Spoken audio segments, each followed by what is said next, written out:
Hello, welcome to this special broadcast of Africa Day. Happy Africa Day to everyone that is watching across the world. I am Gbenga Aborowa.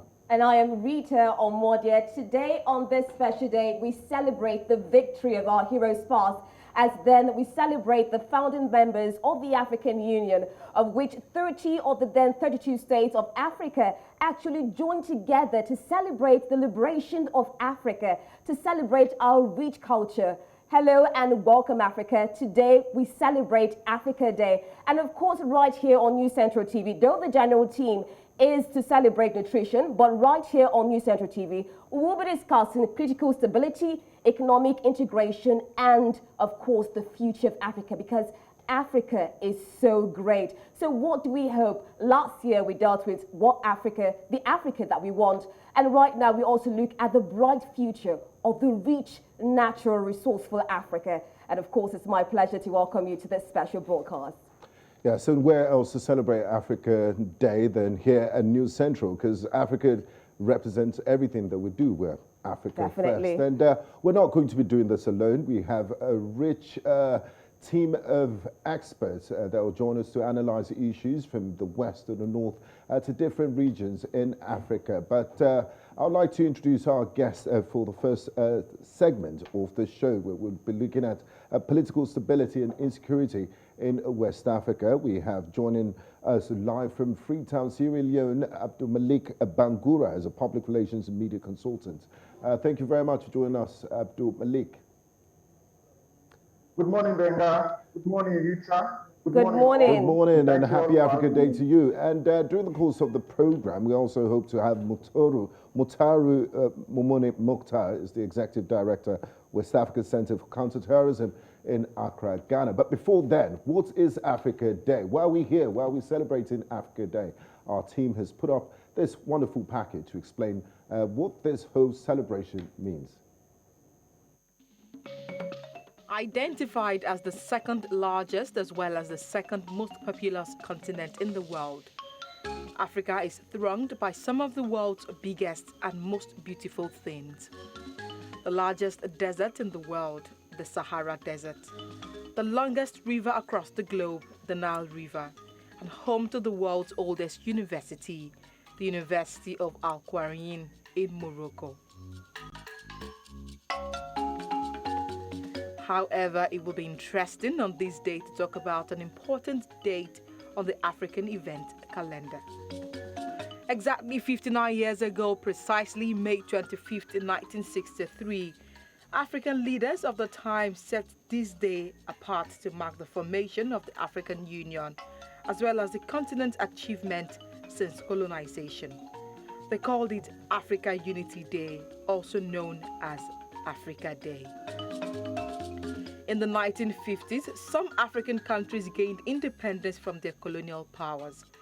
These independent countries tried to establish a specific day to be celebrated by Africans to create a sense of unity and solidarity. A conference of independent African states was held in April 1958 in Accra, Ghana. Including Ethiopia, the conference was attended by 8 countries, and April 15th was declared African Freedom Day. 5 years later, on 25th May 1963, heads of state and government of 32 African nations met in Addis Ababa, Ethiopia, hosted by Emperor Haile Selassie. By then, more than 2/3 of the continent had achieved independence. The historical day was commemorated by the OAU annually as African Liberation Day until the year 2002, when the leaders renamed the OAU the African Union. Since all African countries had already gained their independence from their European colonial masters, the name African Liberation Day was changed to Africa Day. The day is marked not just in Africa, but around the world also by various African communities in the diaspora. Some African countries celebrate the day as a public holiday, while others do not. For a number of Africans in the continent and part of the diaspora, Africa Day is a day when many different cultures of people from all African backgrounds come together to celebrate the diversity of Africa. The organization of the African Union in its objectives for a decolonized African state. Although it looks to celebrate how far Africa has come, it is also a day to reflect on how far Africa still has to go in building a unified and decolonized continent, as well as ensuring that the legacy of Africa Day lives on to the future generations. Omolola Ololade reporting for News Central.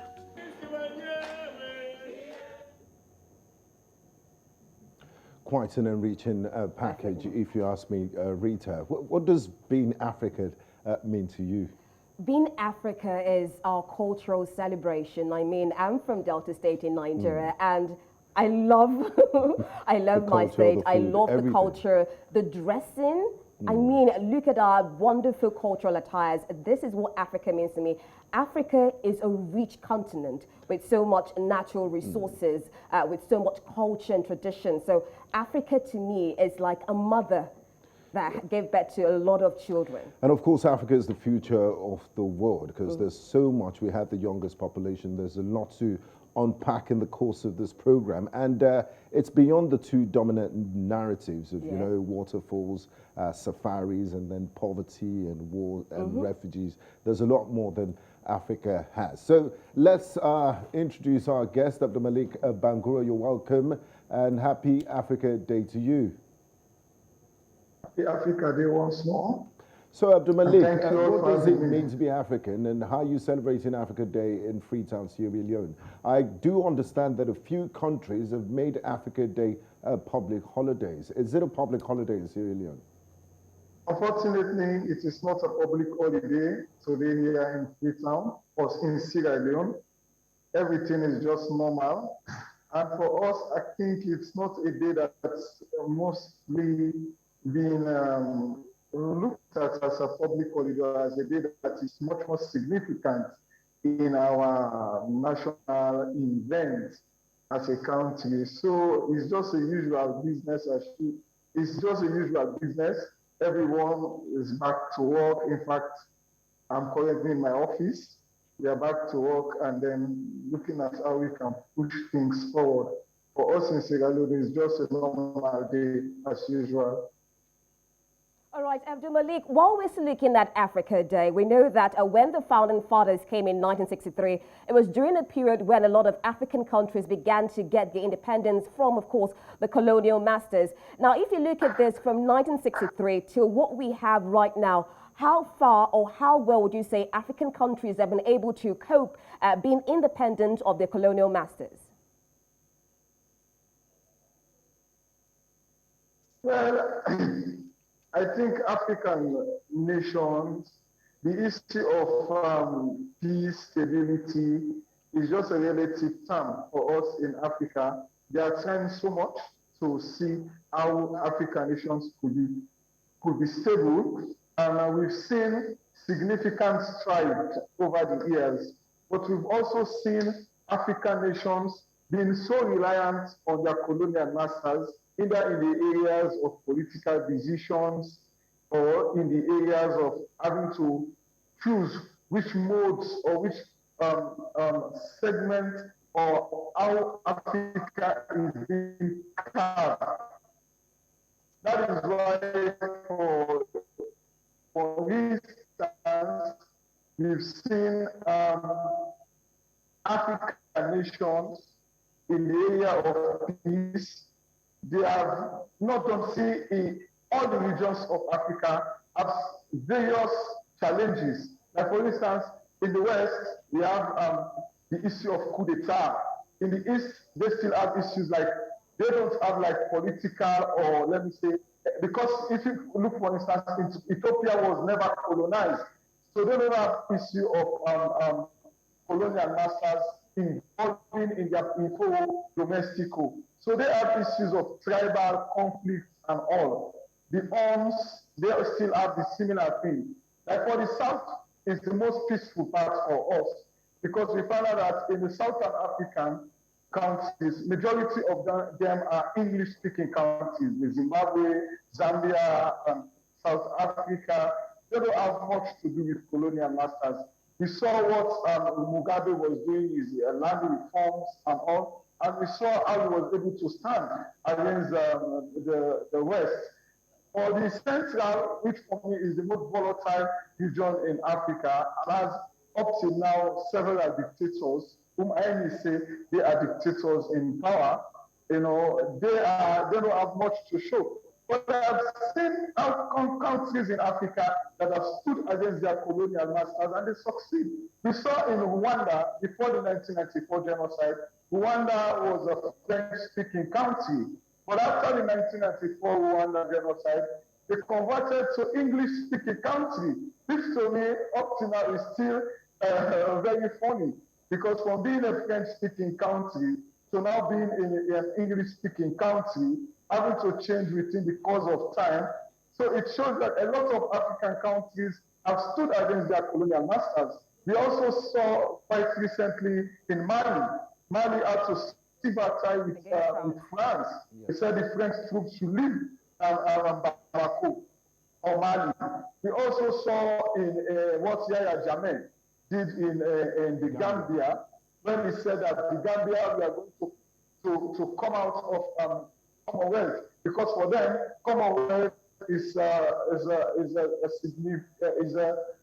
sign that they were subjected to slavery and all. So we've seen a lot of countries stood against their colonial masters, but also we've seen a lot of countries being accusing their colonial masters of failing them. I do get your point, but it's not all the time that being anti-imperialist does make you a better politician at home. But we'll get into that in the course of a conversation. I'd like to bring in Mutaru Mumuni. He joins in live from Accra. Hi, good morning to you, Mutaru, and thanks for joining us. Happy Africa Day. Hello, good morning to you, and good morning to your viewers all over the world. Good morning. Thank you. Now, Mutaru, it's been more than 60 years that most African countries did gain their independence. How much would you say African countries have been able to win themselves off the influence and the purse strings of their colonial masters? Because you still see a lot of security agreement between France and this former colonies in West Africa, and there's always a French-Africa summit, there's a Russian-Africa summit, there's a Japan-Africa summit, there's a UK-Africa summit, United States-Africa summit. But we hardly bring these guys to a continent to discuss on our own terms and conditions. So how much have we been able to win ourselves off the influence of our colonial masters? Thank you once again. It is a great time for young people like us to be alive at this time in terms of the process of independence, either politically or economically. The very popular narrative we have around this is that we effectively have been politically independent, but we are yet to be economically independent. But political independence without economic independence would amount to nothing, because today it is the economic power of countries that inspire every other thing within these countries. And so that big, broad description is what characterizes the period of independence in the 50s and 60s up to today. There are several issues at stake now. And I have listened to the previous speaker, I think Mr. Bangura, talk about, the issues in the various countries, the trajectory of independence and how we have performed fared in the last several decades. What I see is it is difficult to do a more, effective assessment of how we have fared throughout all those years. Each country has fared differently from other countries. But I would say that that period significantly is a lost period of lost opportunities for us to wean ourselves of colonialism and neo-colonialist tendencies that we have experienced in all these decades. We have lost out on the Industrial Revolution in terms of our capacity to take advantage of the opportunities to transform our countries. The technology revolution, we lost out on that. And today, there's several opportunities that come with technology. We are increasingly or significantly losing out on that. And Africa continues to be a launch pad, a launching ground for other continents and other countries for their own economic progress. We're seeing how, Europeans, through French and English especially, how they have underdeveloped Africa and exploited the resources of Africa for the development of their various countries. We have seen the several phases of transformation, global transformation, and global agenda that consistently profited from the African situation and African resources. And so for me, in spite of the very, very spirited efforts of leaders like Kwame Nkrumah, Julius Nyerere, people like Mugabe, people like Gaddafi, and several of those, we are consistently back to the same issues and challenges that confronted us at the dawn of independence for African countries. And so it's sad that we are continuing to discuss and deal with problems that persisted 60, 50 years ago. And the problem I see is that the challenge of Africa is a challenge of leadership. Africa can only be transformed through ethical and inspired leadership. Now, leadership. Mutaru, sorry to butt in there. When you're talking about leadership, we know that the foundation of this African Day was based on the African Union, of which they were supposed to protect the rights of all Africans. You talk about the problem of leadership. And if you look at West Africa, Guinea, Mali, Burkina Faso, we've had a series of coups happening there. So what exactly has the African Union done to make sure that there's political stability, especially in the West African region? Unfortunately, the African Union hasn't been able to stand up to its obligations in terms of its capacity to impress on leaders within these spaces to ensure accountable leadership, to ensure a democratic governance and leadership built around the rule of law. We saw the coups that just happened in the last couple of years, and yet the African Union and other regional bodies like ECOWAS has been significantly dysfunctional in their capacity to ensure that they return these countries back to the path of democracy and the rule of law. They have only resorted to the traditional tools of things like embargoes or bans or suspensions and stuff like that. These are very old colonial traditional tools that have been ineffective in terms of ensuring stability in these countries. But these problems we're looking at in terms of the coups and political instability are not necessarily the problems. They are symptoms of the problems. And the problems are built around leadership. And I mentioned a minute ago, leadership not only in the political conception of what leadership connotes, but leadership in dealing with all problems that come with governance and the social configuration of the entire African space. We have seen how we have been powerless in our ability to ensure accountable leadership, even from the ground level up to the top level. We have seen consistent and widespread plunder of resources, the fakery of public leadership that seem to characterize today's form of governance that denies a significant number of our people their own entitlements of leadership, entitlements of citizenship of these countries. Okay, Abdulmalik, can you hold your thoughts there? So we know there's a leadership problem. We are all in agreement. So I would like Abdulmalik to answer this. Sorry, Mutaru. I would like Abdulmalik to answer this. The leadership problem in Africa. Whose fault is it? In 1884, at the Berlin Conference, Europeans came together and carved up Africa within themselves. Not a single African was in that conference. And we do still see, we live with the effects of colonialism and this artificial borders that were carved across Africa. We still live with its effects, and we see the results of the fault line. So how much blame, because there's a school of thought that says, you know, all the underdevelopment, the suffering in Africa is put on the colonial masters. There's also another school that says, hold on, it's been more than 60 years. Colonialism can be a get out of jail free card for bad leadership in Africa. So who is responsible for this bad leadership, and how much blame should each party take? What's your take, Abdulmalik? I really want to thank the last speaker, my brother from Ghana, for that very succinct and detailed analysis of some of the major concepts that he highlighted. But I want to take the cue on the issue he raised, on the issue pertaining Burkina Faso, Guinea, and Mali.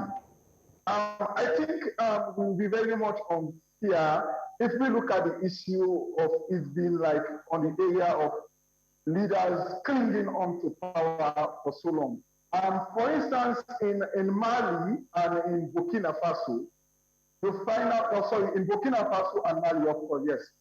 In Mali and Burkina Faso, the leaders that were deposed in coup d'etats, they never ended even their second term in office. Kabori in Burkina Faso was on his, I think, first term, ending to going to second term. I stand to be corrected. While Boubacar Keïta was on his second term. That is why, of course, he's right to say that we have issues of leadership in Africa. The AU, African Union, and ECOWAS, to me, I will say ECOWAS and African Union is completely overwhelmed. AU is completely overwhelmed with the state of insecurities that are being reported in various member states. Now, I believe, apart from the Middle East, Africa is reporting a lot of instabilities in countries than almost all the regions. The European Union can be very much proactive in dealing with the current situation in Ukraine because they are only fought with the issue in Ukraine. They don't have much to deal with when it comes to insecurity in Europe. But the AU, now we look at, for instance, we have situation in Guinea, we have Burkina Faso, we have the DRC, we have Central African Republic, we have the war in Ethiopia. All of them are now on the desk of AU to deal with. And the AU is not that financially strong. It does not have the technical capacity to deal with some of these situations that they have been fought with. That is why you find out that even though, for instance, we have the African Court for Human Rights that looks into several human rights issues in Africa, but nonetheless, we still rely on the International Criminal Court to look at injustices. And for instance, it was mentioning, I want to bring a case in point here, the issue of leadership or the issue of insecurity and leadership in some of our member states. You remember after the 1994 Rwanda genocide, there was an issue in Eastern DRC. You will not say it was the Congolese government that is causing insecurity in Eastern DRC. Majority of the people that have been indicted for the war in Congo are not Congolese. They are, of course, of Rwandan origins. You look at the Sultan Makenga, the Bosco Mutaganda, you look at the case of Ladislas, and many of them, you know, they are not Congolese. So now looking at also the issue of clinging on to power for so long, Tanzania is relatively peaceful, but Tanzania has been ruled by a single party since independence, which is the CCM party. We also look at, I will not say that Nigeria is a bit peaceful, but Nigeria, we rely on them. Some of the major powers we rely on to enforce some authority in Africa, and they themselves being fought with their own internal issues. We, the AU, rely on Ethiopia, countries like Egypt, Nigeria, South Africa, to enforce some of these leadership All right, issues. Abdulmalik, you're talking about internal issues affecting the AU, which is also affecting the growth of Africa. Now, Mutaru, while we're looking at the issues of West Africa, you talk about corruption, security, and poverty. Now, what exactly are the governments doing wrong, especially when it comes to security? Because when you look at these African states where there's been a coup, most times the military government use the excuse of insecurity to infiltrate the government. So what exactly can the government do to handle insecurity issues properly? In less than a minute, please, because we are fast running out of time. Thank you. If you look at the way we have handled security in this region, say in the last 6-7 years, we have essentially gone back to the same approach we continue to criticize in terms of Western prescriptions of solutions. We have outsourced our capacity to deal with our own problems. We continue to invite Western prescriptions and Western support for what we can and should actually handle on our own. If you look at the way we have handled countering terrorism in West Africa, which essentially has characterized largely the form of insecurity we're dealing with, of course, with issues of political instability. We have seen over-securitization of response to the problems through initiatives like the MINUSMA, things like the African Command, issues like Operation Barkhane from the French forces, Operation Takuba, and several multinational joint counterterrorism forces, including the G5 Sahel forces. This collectively has been described in my own way as over-securitization in terms of response to the neglect of the reality of what the problems really are. We are talking about poverty and endemic issues of misgovernance, issues of corruption that deny the majority of our population their entitlements as citizens of these spaces.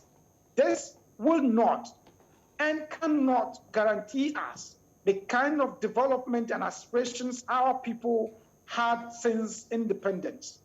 And so in order to ensure that we realize the aspirations of our people, we provide opportunity and spaces for young people to meet their aspirations.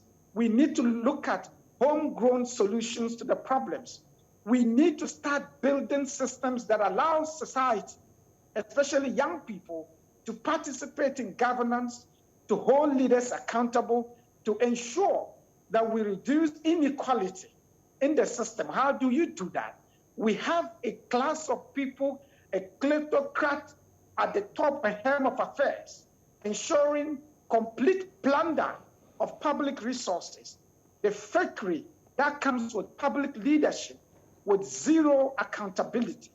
We need to change that structural form of problems to ensure that we get hold of our own issues and administer our local solutions to the problems. We continue to see the involvement of the World Bank and Bretton Woods institutions.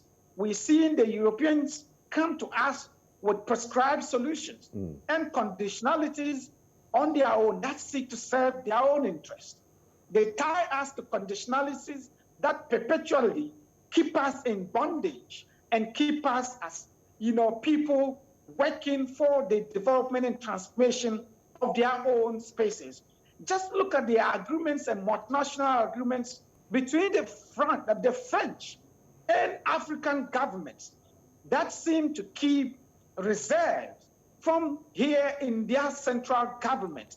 Who does that kind of thing and continue to expect that you have the economic space, the financial muscle and space to be able to offer development to your people?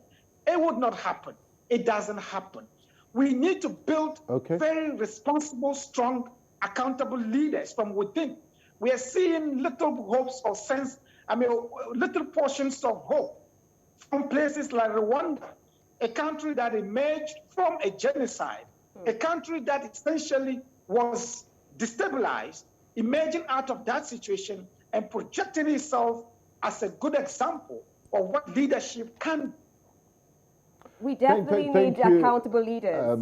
Mumuni, Mutaru, Muqthar, the rest of Africa needs to rise like the phoenix from the ashes, just like the example of Rwanda you gave.